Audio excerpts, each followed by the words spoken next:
আমার নাম সায়ন ঘোষ। আমি নেচার্স লাভার্স ক্লাবের কোষাধ্যক্ষ। আজ আমাদের এবছরে প্রথম তালগাছ রোপণ কর্মসূচি শুরু হলো। আজ আমরা এখানে প্রতি বছরের ন্যায় তালগাছ রোপণ কর্মসূচি করতে এসেছি। আমরা প্রতি বছর প্রায় 10,000 থেকে 20,000 তালগাছ রোপণ করে থাকি। আজ আমাদের প্রথম দিন। আজ আমরা 3,000 তালগাছ রোপণ করছি।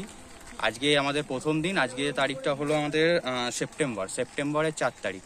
সেপ্টেম্বরের 4 তারিখ থেকে আমরা শুরু করলাম। প্রতি বছরের নয়, এবছরও আমাদের তালগাছ রোপণের আমরা উদ্যোগ নিয়েছি। প্রায় 10 থেকে 15,000 তালগাছ আপাতত আমরা সংগ্রহ করেছি, তালাটি। আমরা এসেছি এটা গ্রামগোয়াল ব্রিজ সংলগ্ন এলাকায়। আমাদের মূল উদ্দেশ্য হচ্ছে তাল গাছগুলো গ্রাম্য এলাকায় লাগানো। বিশেষত আপনারা দেখতে পাবেন পাশে জমি আছে এবং আমরা প্রতি বছরই দেখতে পাই যে বাজ পড়ে অনেক মানুষের ক্ষয়ক্ষতি হচ্ছে, অনেক মানুষ মারা যাচ্ছে। বিশেষত জমিতে চাষবাস করতে গিয়ে অনেক মানুষ মারা যাচ্ছে বাজ পড়ে। তাই আমাদের মূল উদ্দেশ্য, আমরা পাণ্ডু এলাকায় থাকি, তো পাণ্ডু এলাকায় আমাদের প্রত্যেক বছরই একটা করে গ্রাম সিলেক্ট করি এবং সেই গ্রামে গিয়ে আমরা জমির ধারে ধারে যেটুকুনি অংশ থাকে সেই অংশে আমরা তাল গাছ রোপণ করি এবং প্রত্যেক বছরই আমরা প্রায় 10,000 থেকে 15,000, 20,000 এরকম তাল গাছ রোপণ করে থাকি। এর ফলে কি হবে, আমরা সবাই জানি এবং বিজ্ঞান ভাষাতেও বলা যায় যে তাল গাছ হচ্ছে বাজটাকে টেনে নেয়। ফলে যেখানে তাল গাছ থাকবে সেখানে যদি বাজ পড়ে, তাল গাছ সেই বাজটাকে আকর্ষণ করে নেবে, টেনে নেবে। ফলে কৃষক বন্ধুদের কোনো ক্ষতি হবে না। এই জন্যই আমাদের মূল টার্গেট রাখি আমরা যে সমস্ত এলাকায় জমি জায়গা রয়েছে, জমি এলাকা, সেই জায়গায় আমরা তাল গাছ রোপণ করে থাকি।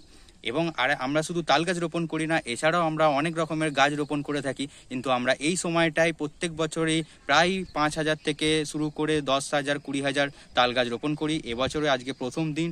আজকে আমরা রোপণ করছি 3,000 তাল গাছ।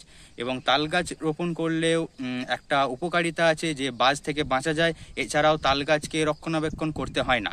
তাল গাছকে খুব স্বল্প পরিমাণে রক্ষণাবেক্ষণ করলেই সেটি ধীরে ধীরে বেড়ে ওঠে এবং তাল গাছের সমস্ত তাল গাছের পাতা থেকে, ডাল থেকে সমস্তই মানুষের উপকারী।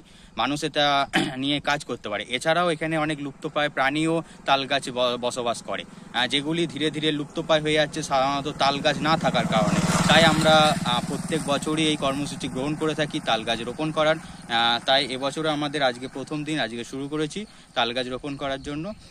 এবং আপনাদের কাছেও বিশেষ অনুরোধ, যাতে আপনারা আপনাদের এলাকায় ফাঁকা জায়গায় যেখানে জমি রয়েছে বা আপনার বাড়ির আশেপাশে তাল গাছ রোপণ করুন। তাল গাছ রোপণ করতে গেলে বেশি রক্ষণাবেক্ষণ করতে হয় না। খুব স্বল্প পরিমাণেই রক্ষণাবেক্ষণে তাল গাছ বড় হয়ে ওঠে ধীরে ধীরে এবং তাল গাছ আপনার জীবনকে রক্ষা করবে। আপনার পারিপার্শ্বিক যে সমস্ত পশু পাখি রয়েছে, আমাদের অনেক লুপ্তপ্রায় পাখি রয়েছে, পশু রয়েছে, তাদেরও তাল গাছ রক্ষণাবেক্ষণ করে। নমস্কার।